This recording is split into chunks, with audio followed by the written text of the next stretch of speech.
push record, so I might as well just start talking. I'm going to go with these two here. Just so you know, it's the new sponsors. I better get my intro right as well. Andrew McCART, IFL TV, proudly sponsored by Everlast. Delighted to be joined by Mr. Frank Smith himself. Frank, I've got to get to more pressing issues. I see you're in your golf stuff right now. You're playing Joe Markowski this morning at the golf course here in the hotel. Most important question: who won? I don't want to embarrass him. We played 9 holes, and I won. I won by 2. So I'm not very good at golf, but somehow I managed to pull a fluke over him. My short game was much better than my long game. If that's that's expression. That is an expression. I'll tell you what, you do look the part though, I'll give you that. But isn't that the whole point of golf? If you don't know what you're doing, at least dress like you know what you're doing. But I've never done this before. We played with a caddy. He was great. He was telling me where to putt the ball. It was perfect. Mate, it changes the game completely. I need a caddy full time. Makes you a better player. Yeah, I mean, I'm never going to play without a caddy again. It's probably not the best. I mean, not the best, because I'm not sure how many courses have caddies, but it was good. I'm glad you enjoyed that. Well, let's get to more pressing issues. Obviously, golf is more pressing than boxing, no? Oh, it is. I would think so. Let's talk golf. So the Masters were on last weekend. I didn't watch it. Boxing. Let's do a talk of sport that we might know what we're talking about. Let's talk about why we're here in Miami. Demetrius Andrade against Liam Williams. Liam Williams is confident. He's been confident for weeks now, months now. He's been calling for this fight. He said he's going to knock Andrade out. Andrade's proved that he gets the business done. So it's a tough fight for both fighters, isn't it? Yeah, look, Liam has waited for a long time to get this shot. Mandatory challenger. He's worked his way to this point. He's wanted this fight, as you say, for a long time. But Demetrius, I think the thing is, Demetrius wanted big fights. Nothing against Liam, but he wanted the likes of Canelo, Golovkin. He wanted the Saunders fight. But now he's got a tough test. He's got a real tough test against Liam Williams, and I can't wait to see it on Saturday night. Both guys really up for it. Liam gets the win. He's middleweight champion in a division with lots of big fights. Demetrius gets the win. He then moves on to the big fights that he's been pushing for a long time. I mean, we're fortunate enough to be in Miami here, where we're going to get a crowd. Here we've had a crowd for Canelo the last 2 times, and even though it's been 15% capacity for Canelo, the atmosphere has been unreal for both Smith and Neil Drum. Are you expecting the same again? Do you think fans in the UK are missing the sort of live action of the sport? Yeah, look, we got like 1,000 people in there on Saturday night, and then the big one, you got 70,000 over 70,000 coming for Canelo Saunders. So that is. I can't wait to see that. It's been a long time since we've seen anything like that, and the atmosphere is just going to be unbelievable. And to get back to those sort of numbers, it's only a good sign. I think it's going to be the biggest sporting event coming out of COVID in terms of live attendance. The UK fans the UK fans are probably the best in the world. Can't wait to get those numbers back in a stadium or back in arenas soon. Well, you mentioned Canelo and Saunders. I asked this question to everyone. I mean, Saunders brings something to the table that's Canelo may not have faced before. Well, he's faced the trash talk with Floyd Mayweather and the slick boxing and stuff like that, but that's when he was younger. Now he's a wee bit older, but Billy Joe Saunders brings something different to the table in terms of he is a 2-weight world champion. He is 30-0. He knows how to win. He knows how to make the fight easy for himself in terms of constantly moving around. He brings that sort of trash talk and the mind games with him as well. Has Canelo faced someone like Saunders before? Just like a new kettle of fish for him? I think Canelo's been in there with every, all different elements of maybe parts of what Billy has. But, Billy's taking this fight so seriously, as you can see. A lot of people are looking at him, making a joke of certain things, saying he tore his scrotum, didn't he, a couple of weeks ago? But he looks in great shape. He's been in Fuerteventura for a period, then came back to the UK and then flew to the US for his long training camp. I think he's been in the US now for 2 weeks. He looks in great shape. He's at the UFC Performance Centre. He's taking this very seriously. I think every fighter brings different challenges, but I think Billy Joe truly believes he can go in there and get the win on May 8th. Canelo will believe the same as well. Fair play to both of them. It's the biggest fight out there, and they've both taken the step up. Canelo's focus is to become undisputed champion, and Billy Joe just wants to fight the best. So respect to them both. Definitely, I agree with that. Again, staying on that fight, is this the best fight for both fighters in the super middleweight division? I mean, you do have Caleb Plant, you do have like other fighters in there, Benavidez and stuff like that. But for those two fighters, the Canelo and Billy Joe Saunders, that's the biggest fight, probably beneath the Tyson Fury and Joshua, isn't it? I think it's the toughest test for both of them as well, especially in that division. I think the winner, whoever wins that fight, I don't think the Caleb Plant fight is the same test that it is for either of these guys on May 8th. So, yeah, it's very exciting. And the biggest fight, as you say, outside of Joshua Fury is, we see by the numbers. Joshua Fury is a fight we've been waiting for. It's the undisputed heavyweight championship of the world. That always, comes in, and how often do we see that? But this is this is very exciting, and a great time for boxing that these fights are being made, especially during the period we're going through as well. I've got to ask, I know Canelo's matchroom and stuff like that, and Billy Joe Saunders is matchroom as well, but I'm not going to ask you to pick a winner and stuff like that. I'll never do that to you, but how difficult it is for you to watch two of your own fighters go at it, especially such a big event and so much at stake and stuff like that? Can you sit back and enjoy it? Look, I think ultimately our job is to deliver the biggest nights for our fighters, and this is the biggest night, biggest fight Billy Joe could have taken, biggest fight for Canelo, and that's always what we got to do. So ultimately, our obligation is to deliver that, and we've done that. We can't change the fight. Both the only two people who can make any difference actually in the fight are those two guys in the ring. So we've just got to sit back and enjoy it. Sometimes it's difficult when there's so much going on. Like for me especially, I look at the event side, so I'm more like looking around, and you don't get as much of a chance to enjoy the fights when you're sitting there because you've got a lot going on in your mind. But this is the kind of fight that everyone tunes in for, and can't wait for it. And like I say, just glad to be able to put on this level of show, especially in the times we're in, and deliver these opportunities for the fighters. You mentioned that it's your obligation to deliver these fights, and you want to deliver the big fights for these fighters and stuff like that. You mentioned Joshua Fury, so I'm going to have to talk about it.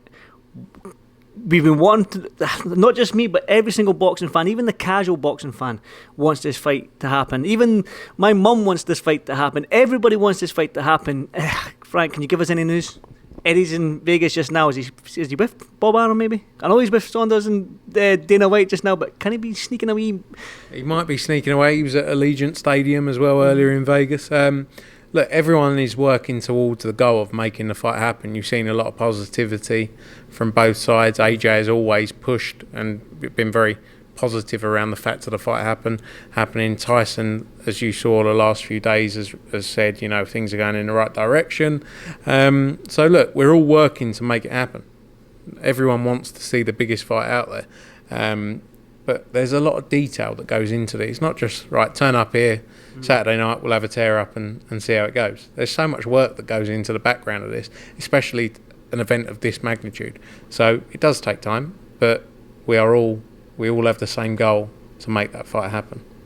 When you said that you had a smile on your face, so I'm going to take some positive from that. You know what I mean? Sometimes you don't smile, but you're smiling there, so I'm going to take what I can. Even if it's a little bit of positivity, I'm going to take it. But for you, Frank, you love putting on the big shows. You said you concentrate on the event side of things and stuff like that, but then two British fighters, two heavyweights, undisputed world championship. Does it get any bigger than that for you? No. Look, you just don't see it, do you? So it's a fight that's been called for a long time, and can't wait for it, because we're going to crown the number one heavyweight in world boxing, and AJ's going to knock him out twice in a row. I think that's a rematch clause, isn't it? Twice in a row. That's my title, Frank. I'm sorry. I want to just, obviously I know you're pressed for time and stuff like that, but you got your Invisalign in. Oh no, yeah. I had mine in yesterday, man. My teeth were killing me. But you're very bad. It's painful when you take them out, so I just don't. The only thing it's helped me with. The lisp. No. To be fair, I think I've got away with a lisp. The only thing a little bit. The only thing it's helped me with is eating a little bit less, because I can't be bothered to keep taking them out to eat. So I've been snacking less. So I took mine out before I even done this interview with you, because I can't sit here and go, so Frank, is the world heavyweight talking like Chris Eubank, and I don't want to do that in front of you. I haven't had that. Fortunately, I haven't had the lisp. yet. Well, I've only got a couple of weeks left. Oh, see, I've just started mine 2 weeks ago. But going back to last weekend, Conor Benn, amazing performance against Samuel Vargas. Now, let's talk about the Amir Khan fight for him, and which is a good fight for Conor. He's doing all the right things. Just talk to me about that performance against Samuel Vargas and the possibility of him facing someone like Amir Khan. Great performance from Conor. You know, he has shown time and time again how he's ready to step up. Tony Sims has done a great job with him. You know, he's been very patient. When you think he came in at 19 years old, and you've seen the progression of him, and he was under a lot of pressure as well because of his name. Mm-hmm. Naturally, people attract to that, and he had a much bigger following from an early age, so he couldn't really make mistakes. But even when he did make mistakes in fights, he always came back. He always showed that grit and determination. And I think he's in a great place now, just 24 years old and ready to step up now in the welterweight division. The talk of Amir Khan, that would be a great fight. Being completely honest, can I see Amir Khan taking that fight? Probably not, because Amir Khan stands to lose a lot more than Conor. But I think in Conor's stage of his career, he can step up to the plate of that level, have a tear up, have a war, not win and still come back. I believe he beats Amir Khan now. I think people do, but I just don't see Amir Khan taking that fight right now. But I may be wrong. Who knows? It would be a great fight, a massive fight, isn't it? That would do massive numbers. So let's see what happens. But Conor doesn't need to rush. There's a big gulf, isn't there, between levels in boxing where I think he still needs time to develop. He still hasn't done a 12-round fight. It was supposed to be 12 rounds on Saturday, got him out of there in a round. So I think all of this learning process he still needs to go through. And there's nothing wrong with that, because he's always going to step up, but it's just at what point do you go from here to here, or you take those steps as you go along. So let's see what happens. But exciting career, and massive future ahead of him. How soon can he be a world champion then? I know he's 18-0 just now. He's 24 years old. He's Samuel Vargas is no mug. Do you know what I mean? And he's in a tough division in that 147-pound division. I mean, sometimes it's the money division behind the heavyweights, so it's always been a tough division. But how soon can he be a world champion? I think, you look at the rankings, you look at people coming through, maybe a year and a half, he could start challenging for it. But I think he's still got 2-3 fights before he even has to take that step. Good fights, good learning fights. But, we'll obviously be led as well by him and Tony Sims. Tony's got a lot of belief in him, as we've seen, with the fights he's taken. So he's done everything right. And you can't, as he's gone those levels up, you can't take anything away from him, because he's gone in there for Mella, he boxed a great fight, gone in there, stopped Vargas in the first round. Let's see what's next. But I think the key is with him is to keep it, keep the momentum going, keep him out regularly, try and get him out sort of in the summer, July, August time. Coogan put out a tweet saying who's the next pay-per-view star, and then after the Conor Benn win against Vargas, he said, is it Conor Benn? I think I truly believe he could be. When you look at those fighters all around that level currently fighting, I think he's definitely got the name, he's got the ability, and he knows how to sell it, doesn't he? So yeah, definitely possible. I did say I won't be long, but I did meant to see something on Twitter about. I know, no, near that, so I can stay here all night if you want me to. Is that your phone? That's my phone for a change. I wonder who it is. Let me just check. It's actually Michelle Joy Phelps. Is it? Yeah. Do you want to answer it? I actually spoke to her earlier. Oh, right. So I did an interview with her. Sorry, Michelle, you'll see this interview, so I'm blanking you. Yeah, sorry, Michelle. I said he should have picked it up. But Yeah. I've lost. But Rob McCracken, the Olympics in July, and obviously if AJ and Fury land in July, I seen somebody tweet, I don't know if there was an article out, but I did see a tweet. Is that something you're looking at to make sure that it doesn't fall in, the Fury Joshua fight doesn't fall in line with the Olympics, so Rob can be in that corner for AJ? I'm not sure what the dates are exactly of the boxing period of the Olympics, because I know it doesn't take up the whole time. I think we'll be heavily led by the site, really. Wherever the fight ends up, there's going to be certain reasons for where we do things, what time we do things, what date we do things. So that's going to be the heavy driver for us. Everyone knows the period we're working towards. So let's see where things fall. I don't think, I haven't had any conversations about that just yet, but let's see where things fall. Finally, before I do let you go and do nothing, we're here in Miami. Liam Williams against Andrade versus Liam Williams.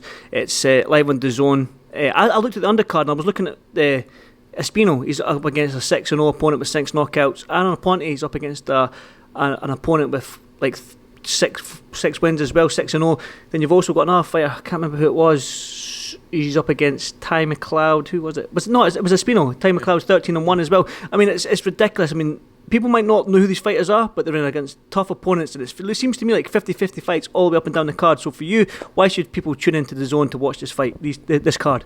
Great show on Saturday night. You know, we're trying to. You got Gongara on there as well after his win against Akhmadov. You've got Majidov on there, a heavyweight. You know, he's moving really quickly. It's a great night of boxing. So tune in, don't miss it. Obviously, early start for the UK as well, which is great. I think we're going to be around 5:30 local time, 10:30 UK time for the main event. So great night of boxing, and really excited for it. Well, Frank, as always, I appreciate your time. The sun is still out, so I'm going to try and... You can have a round of golf? Well, No, I'll be your caddy, in fact. How's that? No, my caddy, earlier today, he changed the game. So I'm keeping him forever. I play off an 18. I'm quite good. Yeah, no, but you don't know the course, and apparently that's terminology I've never. He knows the course, yeah. And he showed. But he said a few times he said hit it over there towards those condos, and instead of doing that, I hit it in the water. So that's just your poor swing. Yeah, to be fair, my swing needs a bit of work. So any golf instructors out there want to give me free lessons, let me know. Well, Frank, if you're ever in Scotland, I'll take you to my golf course, and you can come around the course. Well, you will. You'll probably not in the sense of beating you. I'll just embarrass you because I'll smash up the golf balls probably with my terrible swing with divots everywhere. Frank, as always, it's an absolute pleasure to talk to you. Let's go and enjoy the rest of my time in Miami. I think we're going to hit that pool and catch that last 10 minutes to get this bald napper of mine a little tan. Yeah, I think I need it. A tan. Enjoy, mate. Thanks for coming. Good to have you. Thank you very much, Frank. Thank you.